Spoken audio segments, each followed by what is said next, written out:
Olá, de volta com mais um Pod Center, sempre, né, convidando você para dar o seu like lá nas nossas redes sociais, seguir, né, no Instagram, @PodCenterAgiane, no YouTube, sempre um convidado especial, trazendo conteúdo, dividindo um pouco, né, das histórias de superação e tão importantes para você que está aí do outro lado. E já quero aproveitar e convidá-lo também para conhecer aqui a WTC Center. Gente, são tantas salas esperando por você, salas para workshop, palestras, shows, enfim, sempre, né, uma à sua disposição. Só de pensar no teatro, né, a gente que está aqui, que convive, que vê no dia a dia, a gente fica encantado, porque é alta tecnologia, LED, capacidade para até 500 pessoas, tem o Golden Hall para 5.000 pessoas para fazer grandes shows, mas se você quiser também para um público menor, para um segmento diferente, aqui você encontra. Então, ó, o endereço está aparecendo aqui, WTC Eventos, aqui no Hotel Sheraton. Então venha para cá, viu? Você também.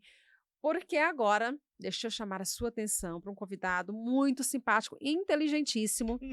Aprendi um pouco com ele nesses poucos minutos que a gente está conversando aqui nos bastidores.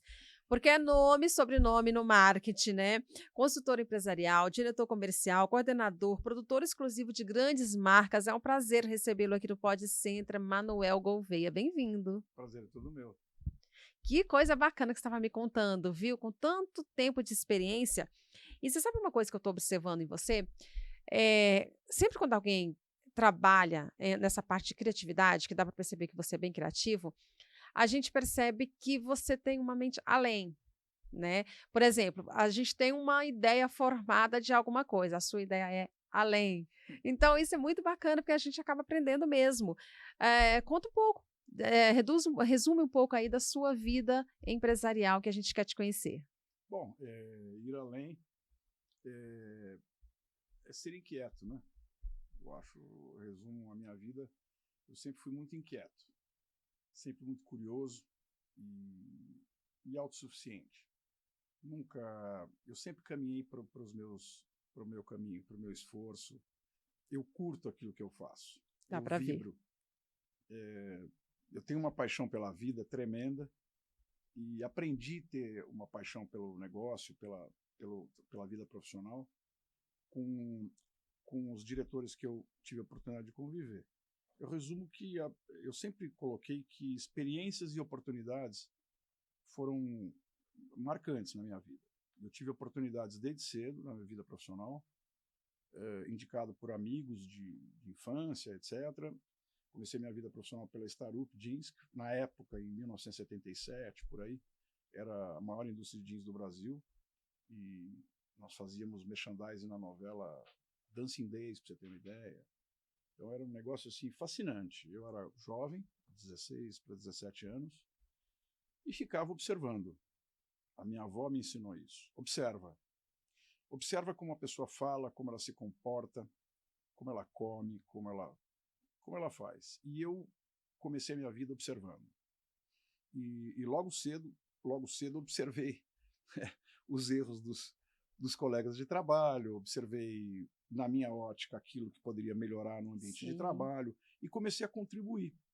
Quando eu percebi que observar e sugerir pode ser um apontamento para minha ascensão, eu comecei a acreditar no meu pensamento, no meu processo criativo. E eu sempre gerava soluções, e o meu diretor observava as soluções criativas e sempre. E foi com essas observações que eu fui galgando. Então, na Starup, muito rápido, eu cresci na área de marketing, aprendi muito com o André Hanschburg, que foi para mim um gênio, um dos maiores expoentes desse segmento de jeans no Brasil. Cresci e aí eu já comecei a me preparar para uma evolução profissional. E fui seguindo, e fui me esbarrando com outros diretores do mesmo calibre do André, que tiveram a paciência de me orientar, de me corrigir, que eu tinha muita energia, era jovem, Uhum. então faz parte do o acerto, o erro Sim. faz parte. Então eu errei muito, Mas é melhor excesso, né? mas eu diria que no cálculo entre erros e acertos eu fui muito assertivo, porque era natural, Uhum. entendeu? Eu propunha coisas naturais e quando você vai com a tua natureza, você trabalha em cima da tua originalidade, você consegue tirar aquilo que você aprendeu. Eu fui dando sequência, como eu te falei, fui me esbarrando por grandes caras. Tive a oportunidade de trabalhar com o Flávio Rocha, do Grupo Guararapes, Elógio Cachoeiro. Tive a oportunidade de trabalhar com um cara que foi, assim, além de ser um ser humano espetacular que passou por essa terra, mas era uma pessoa sem igual, que era o Sidão Tenuti, da OP. Então, participei do lançamento, no momento chave do surfwear no Brasil, onde a OP era o maior expoente. Depois disso, revista Trip. É isso que eu ia falar. É, Você foi diretor comercial da revista Trip. Gente, nossa, quem não conhece? Até hoje, né? Ela tem nossa, uma nome. experiência sem igual, sabe? Eu não via a hora de acordar para ir lá para trabalhar, discutir, ver, ouvir. E lá era uma relação interessante, porque nas empresas anteriores à Trip, eu observava os mais velhos, os mais experientes. E na Trip, eu ficava observando os mais Os mais jovens jovens. e que tinham uma comunicação direta com aquilo que faziam. Então foi uma experiência muito interessante. A Trip me deu um ganho espetacular, inclusive com a visão de prestação de serviço. Pulei para o outro lado, né? Eu era o anunciante, eu era o cliente anunciante e passei a ser o fornecedor. Então foi uma experiência sem igual. Você estava me contando que as pessoas faziam, acho que entrava em fila para Não, poder ser não, divulgado o seu era uma trabalho, loucura. né? A gente tinha uma quantidade X de páginas e uma quantidade de meia dúzia de X de clientes querendo comprar aqueles espaços. Então, eu não diria que era fácil vender, porque tinha muita procura. O mercado é a lei de procura e de oferta. É. Havia muita procura. Mas o Flávio, o Paulo Lima, ele tem uma característica fantástica, que é observar. Paulo Lima é o o criador diretor, o criador da e Trip, o tá? CEO da companhia, da revista Trip, da editora Trip, a rigor, mas ele tinha uma visão que até hoje eu lembro dessa observação dele. Ele tinha uma preocupação com a ética do anunciante, com o design do anunciante e com o tipo de produto que ali estava.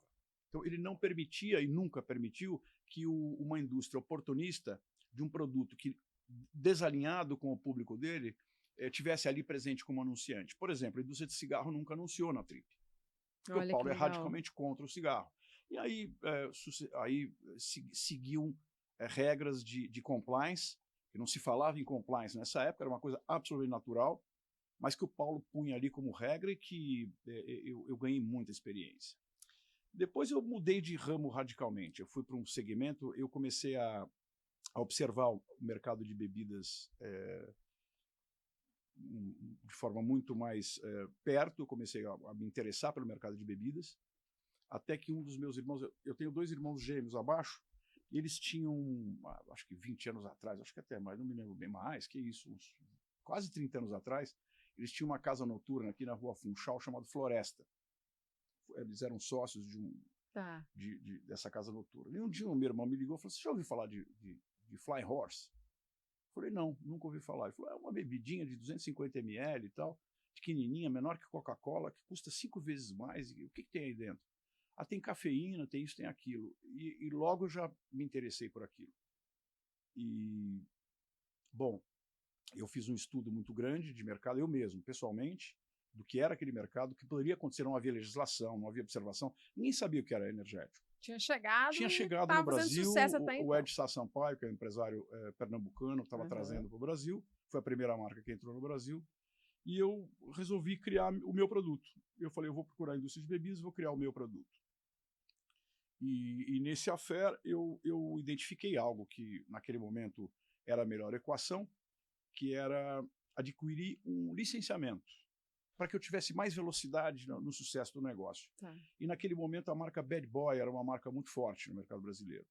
Então, através do Marco Merrege, que é o master franqueador no Brasil, eu levei esse projeto para um grupo de portugueses, um grupo chamado José Marcos Agostinho e Filhos. Que, aliás, você tem descendência, diga-se de passagem. passagem. De madeirense, diga-se com muito orgulho, diga-se de passagem. Manuel Gouveia, opá. Então, e nós trouxemos esse grupo de portugueses, foi um investimento grande para a época, de 20 e alguma coisa milhões de euros, e lançou-se o primeiro, eu diria, um energético que teve uma batida muito profissional na sua arrancada de negócio. E logo naquele momento estava entrando o Flash Power, o Flyhorse estava crescendo, começaram a entrar algumas outras marcas. Foi um sucesso muito grande, eu fiquei 2 anos e meio com um grupo de portugueses, vendi minha participação e fui trabalhar com o Edsá na Flyhorse. O Edsá naquele momento estava trazendo o João Paulo e o Pedro Paulo Diniz para serem sócios, eu atuei como área comercial desse processo, e depois eles passaram a empresa para uma outra empresa, denominada como Global Bev, seguiu, e hoje o Flyhorse tem uma outra realidade, mas nesse período de consolidação da marca Flyhorse foi também uma experiência muito interessante. Logo depois evoluí um pouco mais para um tipo de... Eu era muito crítico em relação ao valor médio cobrado da bebida energética. Eu percebia que aquilo era muito elitista e que a gente segregava alguns públicos. Falei, puxa vida, o chofer de táxi, o motorista da construção, a mão de obra da construção civil, o frentista do posto de gasolina, esses caras que trabalham de forma Quem árdua... de fato mais precisa usar, né? As pessoas que mais precisam usar, e o ticket médio é muito alto. Naquele momento, eu tive a oportunidade de junto com algumas ideias que surgiram na Bahia, no momento eu era sócio do Jesus Sangalo, irmão da Ivete. Sim, eu vi aqui. Do Zé, que é dono do restaurante Trapiche, de outras pessoas, e nós lançamos o Fênix Energy Drink. Por que o Fênix? Porque a gente fazia uma analogia que dizia que o Red Bull dá asa, o Red Bull 2 toneladas, 3 toneladas, como é que pode dar asa, né? Um touro. E aí a gente falava que, puxa vida, você está precisando de energia, ressurge das cinzas, Fênix. E foi bem, foi legal, naquele momento impactou bacana. E foi uma outra arrancada. E naquele momento a gente identificou a necessidade de criar um produto que pudesse dar uma amplitude do leque de consumidores. E tivemos que mexer nas embalagens, aumentando a quantidade de volume de produto. E através de uma ideia que eu verifiquei lá na Bahia, de um produto que eu não me lembro bem o nome, Mad Dog, para ser sincero. Você acredita que meu irmão foi distribuidor desse Mad Dog em Goiânia? Você é de Goiânia? Sou de Goiânia. Eu tenho um filho que mora em Pirinópolis. Ah, cidade histórica, cidade do Zezé de Camargo. Nós temos uma rocinha ali, eu tenho 3 netos lá em Pirinópolis. Inclusive eles estão em São Paulo me visitando esses dias. Que legal. E aí lançamos uma bebida energética de 2 litros. Mad Dog, foi o primeiro energético em PET. Baiano, tem até uma cidadão musiquinha. chamado Mário, fantástico. Meu irmão fez um single. Tinha um cachorrinho olhando na janela do foguete. Eu peguei essa ideia e entrei, e logo depois fez um boom, né? O energético em PET aconteceu. Eu tive a minha participação nisso, fiquei muito feliz. Depois do Sangalo, eu fui evoluindo para outras marcas e foi muito interessante essa evolução do PET, porque as pessoas começaram a me procurar. Então, através de algumas indústrias, da New Age de Leme, da Refriso, da Refrigerante Sorocaba de Sorocaba, entre outras, eu comecei a prestar serviço para vários caras. Então, cheguei a fazer, acho que umas 20 marcas de energético para terceiros, prestando serviço. Gerando a equação, criando branding, etc., produto, formulação, e comprando serviços de hora-máquina das indústrias e prestando serviço para terceiros. Foi um período muito gostoso da minha vida, concomitante às consultorias. Porque aí já fui me desligando um pouco mais do business de prestação de serviço, como CEO que já fui, diretor comercial que já fui, gerente de marketing que já fui e tal. Comecei a fazer os meus negócios. E aí não parei mais.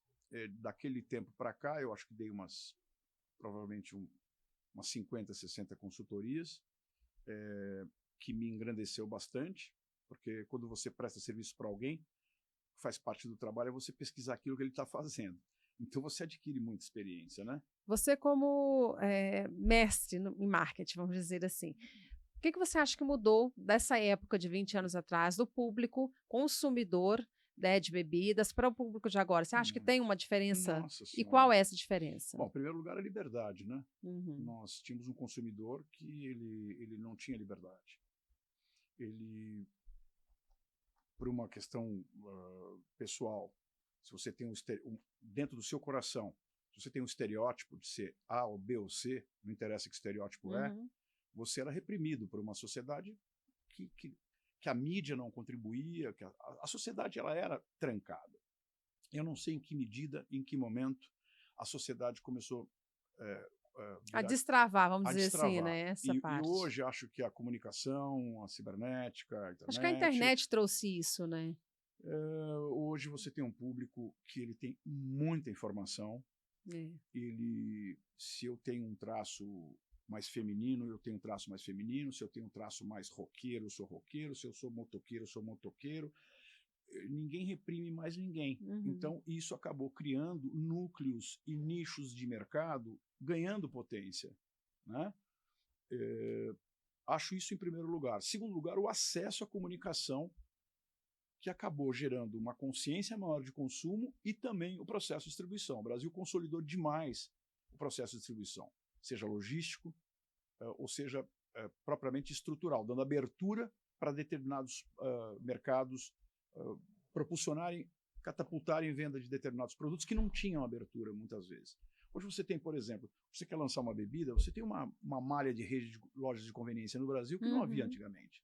Então esse produto passa a ter visibilidade e você tem a comodidade, a conveniência de passando numa avenida com sede, para e toma. Voltando estressado de um trabalho, eu compro uma bebida alcoólica, chego em casa. As distribuidoras por aí para esses bairros mais populares, né? Aconteceu. Hoje o Brasil é um país muito consumidor e esse consumo ele é muito multifacetado. Não existe mais a hegemonia da marca grande. Ela está presente. E ela está presente com um esforço muito grande de investimentos. Porque se ela não fizer os grandes investimentos, ela perde para a tubaína. Então, é isso que tem que ser. E nessa disputa, tem espaço para todo mundo. Porque os valores para que você possa disputar mercado hoje são mais democráticos.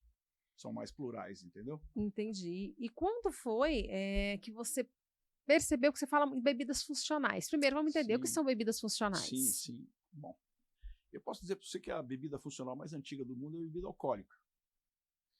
Não tem mirabolância nenhuma. O que é bebida funcional? O que é um alimento funcional? É algo que tem uma missão, um propósito, e funciona.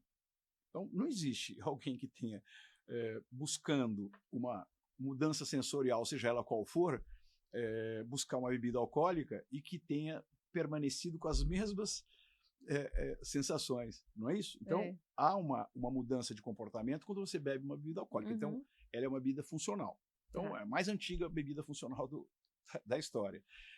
E eu diria para você que os produtos funcionais eles começaram a tomar espaço e começaram a criar nichos de mercado exatamente por conta disso. Então, você precisa de uma suplementação, eventualmente, para uma determinada coisa ou para outra determinada coisa, você tem hoje um nicho de mercado que você consegue ter essa suplementação. Eu me lembro quando a bebida energética entrou no Brasil, a gente ouvia falar até droga, não sei o que e tal. A Anvisa bateu, todo mundo bateu. As senhoras de Santana ficaram todas medrosas aí. É o preconceito, né? A bebida energética mata, ouvi falar tantas coisas, infarto. Olha, a quantidade de hectolitros consumida no mundo nos últimos 40 anos de bebida energética, a quantidade de óbitos por conta desse consumo, chega a ser traço. E muito interessantemente que você vai procurar aonde está o óbito desse tipo de bebida, está na falta de educação. Porque ele, blistado com a bebida alcoólica, ele contemporiza o efeito do álcool, a pessoa aumenta o consumo e muitas vezes ela acaba ficando no poste, entendeu? Então ela morre porque ela se acidentou de algo que não tem relação direta com o elemento funcional, e sim com a educação, ou com a falta de educação. Com a falta dela, né?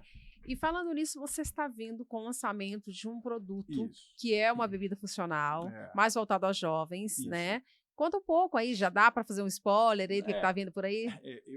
Eu tô criando assim um pouco de segredo, porque na verdade, não tem segredo algum. Sim. Na verdade, eu acho que a gente, em primeiro lugar, eu não vou citar nomes, mas a gente deve a ideia brilhante e criativa de um empresário brasileiro. Muitas vezes a gente não inventa a roda, a gente melhora aquele dialeto, mas eu acho que a história basicamente, o script é esse. O empresário brasileiro teve uma ideia fantástica, que é retirar o álcool, tirar a cafeína da composição de um mix. Então, o consumidor brasileiro, quando ele toma aquela determinada marca, com aquele de bebida energética, aquele outro determinado whisky, e você fecha os olhos, você tem uma percepção. Então você tem aquele gosto interessante que é do whisky com aquela bebida energética e tal. E quando você bebe a bebida energética com o álcool, você tem uma sensação reduzida do efeito alcoólico e ele contemporiza o efeito e também a sensação. Você se sente um pouco mais seguro e mais longevo a sua experiência, eu diria. Quando esse cara teve essa ideia, eu achei interessante que eu entendi que era isso. O cara quer beber aquela bebida que ele gosta, aquela bebida energética que ele gosta, aquele uísque que ele gosta, mas são 9 horas da noite de domingo, amanhã tem que trabalhar. Então, se eu tomar esse produto com a cafeína, eu não vou dormir. Então, esse produto, eu creio que ele deva ter imaginado que é para ter esse efeito sensorial da bebida alcoólica, com a percepção do gosto, ou seja, fecha os olhos que você vai perceber que você está consumindo aquele bebida energética, aquele uísque, mas você não tem a cafeína que te dá aquela... E esse cara lançou isso e deu certo. O negócio dele deu certo. Bom, como há pouco eu disse a você, eu sou observador. Muito. E observando o negócio dele, eu achei assim fantástica a ideia, mas eu tenho um monte de críticas em relação ao caminho que ele traçou. Então, palmas para a ideia, mas críticas ao processo. Então, de que forma eu posso intervir, contribuir? Exatamente dessa forma. Eu vou botar a mão nisso. Eu adorei a ideia. Consumi o produto do cara, não gostei, mas gostei muito da ideia. Então, fui para dentro dos laboratórios, das fábricas. Eu tenho muito relacionamento com as fábricas, porque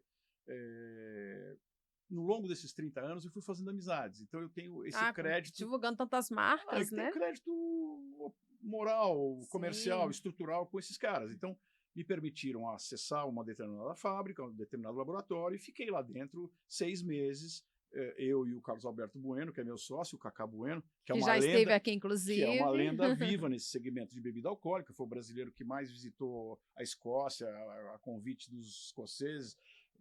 A história do Cacá na bebida alcoólica é um negócio... Inclusive, o Cacá foi meu primeiro distribuidor bad boy há 26 anos atrás. Que interessante. Foi o cara que me ajudou a Olha colocar... como mudar voltas. E aí colocaram vocês agora no mesmo caminho. E agora somos sócios. Eu sou fã dele. Bom, e aí começamos a nos surpreender com esse desenvolvimento. Começamos a colocar algumas pessoas... E a gente dava o produto do concorrente, esse criativo que lançou o produto, e dava a nossa opção. Como a gente começou a verificar que todo mundo, e a gente não entendia, será que isso é afago? Mas o seu 10 vezes melhor. Não, mas nem se compara. Não, vamos fazer o seguinte, vamos começar a fazer teste cego. Olha, eu tenho 2 produtos aqui, você vai me dizer qual que você prefere. Sem saber qual era qual. E aí, nessa segunda fase, a gente começou a perceber que de fato continuava ganhando. Olha, eu acho que a gente está no caminho certo. E aí a gente desenvolveu os 4 primeiros produtos e vamos finalizar uma linha de 12 ou 13. O primeiro produto é whisky, sabor energético. O segundo produto é tequila, sabor energético. O terceiro produto é vodka, sabor energético. E o quarto produto é rum com mate e limão, sabor energético. Nenhum desses 4 produtos tem cafeína, mas ele tem o sabor específico, o teor alcoólico de 8 graus alcoólicos, e um sabor que você consegue fechar os olhos, inclusive é mote da campanha, fecha os olhos, Red Fox. E a marca é Red Fox. Por que Red Fox? E aí é interessante que o motivo que me levou a determinar Red Fox sintetiza toda a minha história dentro da indústria.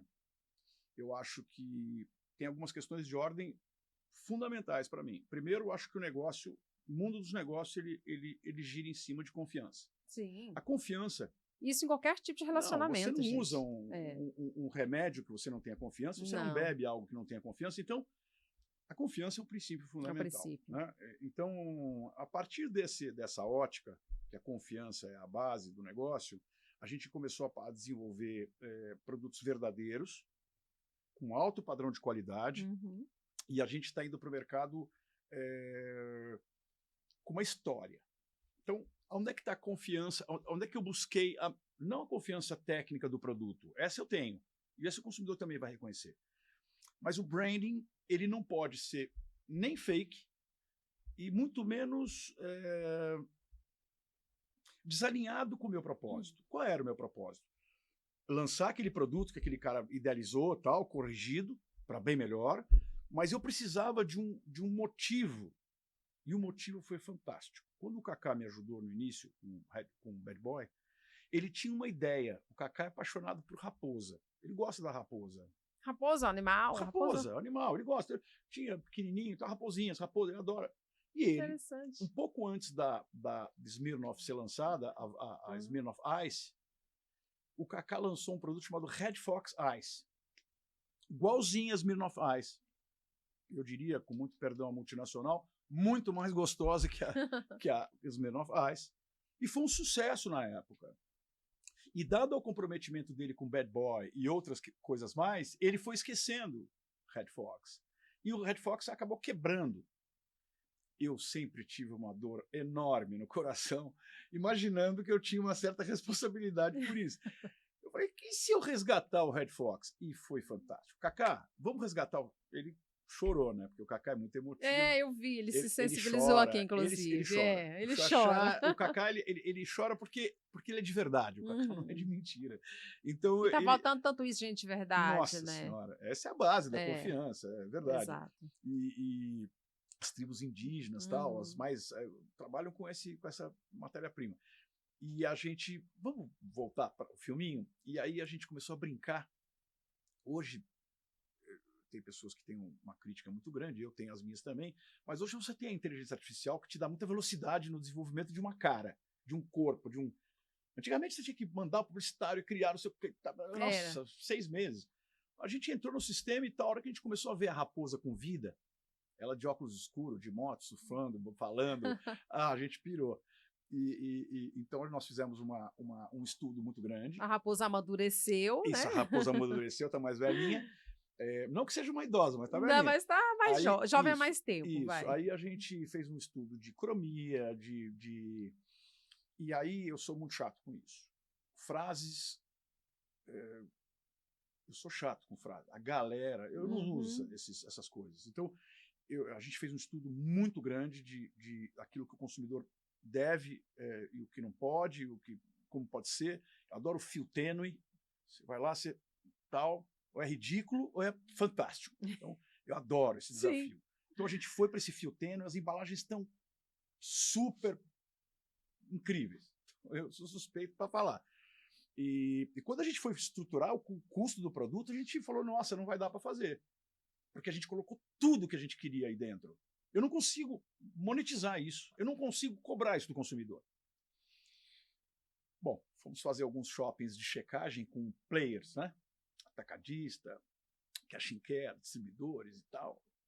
Gente de relacionamento, porque a gente tem 40 anos de relacionamento. E olha, apesar da unanimidade ser burra, foi assim um choque pra gente. 10, eu quero já, que dia que chega? Que legal. E aí a gente se surpreendeu. Quando a gente passou o ticket, olha, vai custar tanto, hein? Olha, o cara lá, aquele cara lá que lançou, tal, aquele ali, custa X. O nosso vai custar uma quantidade de X ali. Não, mas a gente consegue. Por que consegue? Te pergunto por que consegue. Porque exatamente a gente vive isso hoje, que é o jogo da verdade. O consumidor, ele está cansado de entrar numa loja de conveniência e ver um monte de porcaria bonitinha, sabe? Seja uma loja da Shell, seja uma loja do Oxo, seja uma loja, qualquer loja. É difícil você achar um produto saudável, simpático, interessante e que está lá se dedicando a se comunicar, a falar com você e a prestar um serviço para você. E quando você pega esse produto ele se comunica com você, ele se integra de uma forma fantástica. Então, a gente conseguiu estabelecer esse marketing plan. E vamos lançar com todo o salto alto. Que maravilha, parabéns por recuperar. A gente tem percebido isso muito também. Eu acho bem recorrente quando você vê que muitos produtos é o retrô. A gente está trazendo lá de trás Sim, para agora. Resgate. O resgate. Sim. E eu estou percebendo isso agora também, Ah, né, com o lançamento de vocês. É fundamental. É fundamental. E eu vi que também, Manuel, que você já ministrou mais de 100 consultorias, né, Sim, de empresas. Qual que é a maior queixa dessas empresas? Do dia a dia, principalmente hoje que a gente tem essa velocidade de internet, o marketing hoje teve que se virar de cabeça para baixo, né, para conseguir É incrível isso. ter esses diversos perfis aí. Na verdade é o seguinte, eu tenho catalogado um pouco mais de 100 clientes que a gente deu uma intervenção razoável, mas eu considero que aproximadamente 52 clientes foram consultorias profundas. Eu diria profundas porque a gente teve que quebrar o ovo para fazer o omelete, a gente teve que mexer com valores, e a gente eu fui adquirindo uma certa, eu diria, uma certa experiência que me diz o seguinte: parece que os empresários são todos iguais. Aonde está? Quem é o maior inimigo do empresário? Ele próprio. Muitas vezes está andando de Mercedes-Benz e não está pagando o fornecedor em dia, entendeu? Não dá muita relevância para o RH. O tal do planejamento, né? Da administração em si. E o caráter do empresário, entendeu? Eu acho que a resultante de uma companhia tem muito a ver com a educação de quem a lidera. Quando você vê a cultura da sonegação fiscal, isso é falta de educação. Isso não é estratégia, não é? Isso é falta de educação. O cara foi educado num período no Brasil que isso era normal. E isso não é normal. Inclusive, eu tenho o costume de dizer aos meus clientes que se você tiver que sonegar para fechar a conta, você não tem negócio. Esse negócio não existe. Eu diria que a grande mudança, você me perguntou, você fez uma pergunta muito interessante. É sociológico esse processo, né? A gente tem uma mudança de comportamento por volta de uma mudança da evolução positiva em alguns aspectos, extremamente negativa por outros aspectos da educação. Sim. Então, hoje as crianças muitas vezes são educadas pela internet. Na maioria das vezes. Entendeu? Hoje a criança teima com o pai e com a mãe, faz o que quer. Manda nos professores. Hoje você não pode dar um tapinha na bundinha do seu filho, que você tem uma sociedade te colocando, fazendo malversão dessa tua iniciativa. E muita interferência de muita gente na educação dos seus propósitos, dos seus filhos, dos seus produtos, dos seus negócios. E eu sempre fui muito independente nessa direção. Eu nunca fui teleguiado, e muito pelo contrário. Eu sempre estabeleci uma liberdade muito grande dentro da minha família e dentro dos meus negócios. Tenho 2 filhos que, quando avisaram a mãe que iam mexer com música eletrônica, a mãe pirou. Eles tinham 15 anos de idade. Hoje o Diogo, que é chamado, o nome artístico dele é Elowinz, E-L-O-W-I-N-Z. Ele, nesse momento, acho que ele estava na Croácia ou na Alemanha, mas ele já tocou em 50 países do mundo. Que show! Tem uma quantidade de fãs absurda e sobe e desce. Índia, Japão, Europa, etc. Mas é música eletrônica, onde tem droga, onde tem isso, tem aquilo, tem milhares de riscos. Mas tem muito amor também, tem muita gente legal também. E tem a educação que você provavelmente passou. Então, onde tiver... Fera, os 2 são fera. O mais velho toca menos, mas toca no Japão também, toca na Índia também, mas é mais voltado para a vida pessoal dele, porque tem 3 filhos, e hoje educar 3 filhos, ou você tem uma presença, ou seus filhos são educados por outro, né? Pela vida, né? E o meu filho é muito educador. Então, eu diria que a mudança eu acho que a educação te proporcionou hoje mercados. Hoje o consumidor, a informação te gerou mercados também. Então, muita informação, um povo mal educado é complicado. Então, acho que o povo está se educando no seu consumo. Então, hoje há o hábito de produtos mais saudáveis. Antigamente, ninguém optava por um produto A, ou B, ou C por conta disso ou daquilo. E pela embalagem, né? A avó deu, a mãe deu, é aquilo que tem lá disponível. Hoje o moleque sai de casa, eu vou tomar aquele bebida, eu vou tomar aquilo, não vou usar isso, não vou usar açúcar, não vou isso. Isso é uma coisa nata que vem da juventude, que está se reeducando.